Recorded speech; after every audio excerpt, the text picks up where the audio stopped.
Dan Orlovsky, how we doing this week? I'm doing good. How are you guys? We're doing well. We were kicking around a few items before the show, and it is sweet. I'm curious, when you look at all the vacancies, Dan, Seattle now among them. If the New England job were to open, and you're someone who's been open about being interested in coaching in the past, you're someone who has connections throughout the league, what's your view on how attractive the New England job would be compared to Seattle, Vegas, Washington, Carolina, Atlanta, et cetera, et cetera? Where would they stack up with those vacancies? Yeah, I would probably put it just ahead of Carolina, and that would be a little bit just because, Carolina's so depleted right now when it comes to resources to rebuild the team after the Bryce trade. Obviously New England having the third pick is something that is enticing. But with the talent that's on that roster right now, and even more so the offensive talent that's on the roster, the Chargers is better, Atlanta is better, and you have a lesser division. Seattle's better. So I think the only job that I would probably place that I wouldn't say is a better situation is Carolina. How about Washington?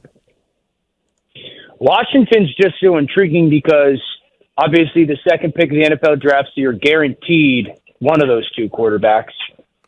You're not at 3. Those receivers that they have on the perimeter are fantastic players.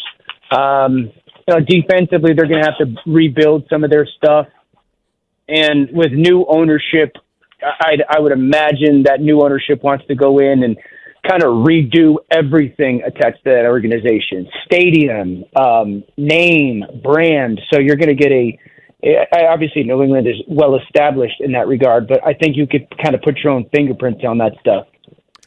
Josh McDaniels was in the building on Sunday for the final Patriots game, and his name has been attached to the possibility of coming back here, maybe in some kind of quarterback coaching role.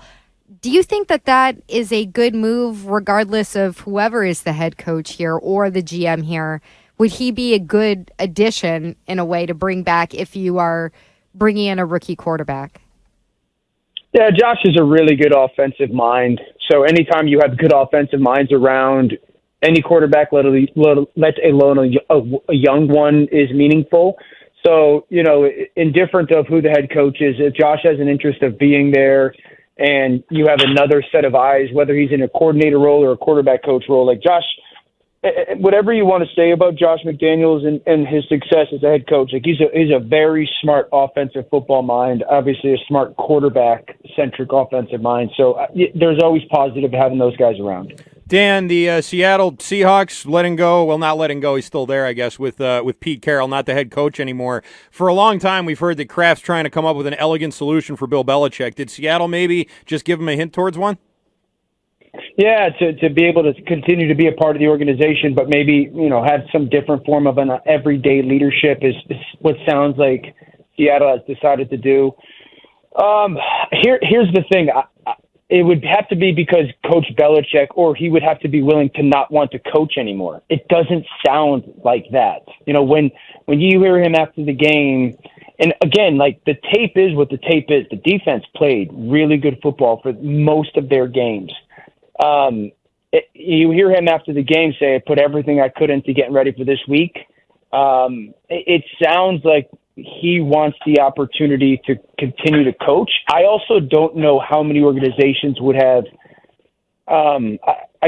jumped at getting Pete Carroll. I think there's going to be plenty of organizations that would jump at least the chance to talk to Coach Belichick. Okay. You think Bill is out? I do. I have felt that way. Now, I think the reality for New England is this: they're 12-22 in their last 2 seasons. The only 3 places that are worse in that span are Chicago, Carolina, and Arizona. Like the New England Patriots are associated win-loss wise over the last 2 years with those 3 organizations. That's abnormal. So I think it's. While difficult to comprehend, change has to happen, and I think it's going to happen at head coach. Yes.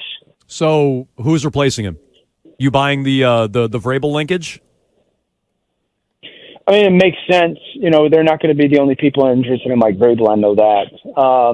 I from what you kind of take in when people say stuff, if they changed, it would make sense. If they changed Gerard Mayo, it sounds like, he's been somebody that's been on a lot of people's radars for a long time.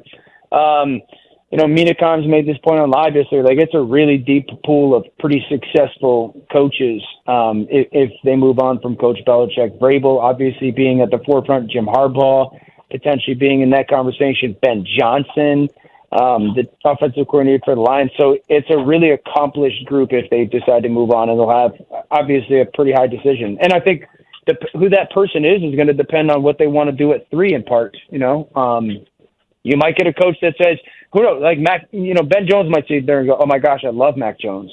People might think he's crazy, but he might. Or he might get a coach that sit there and says, Mac Jones is the worst player in the league. I want to draft a quarterback.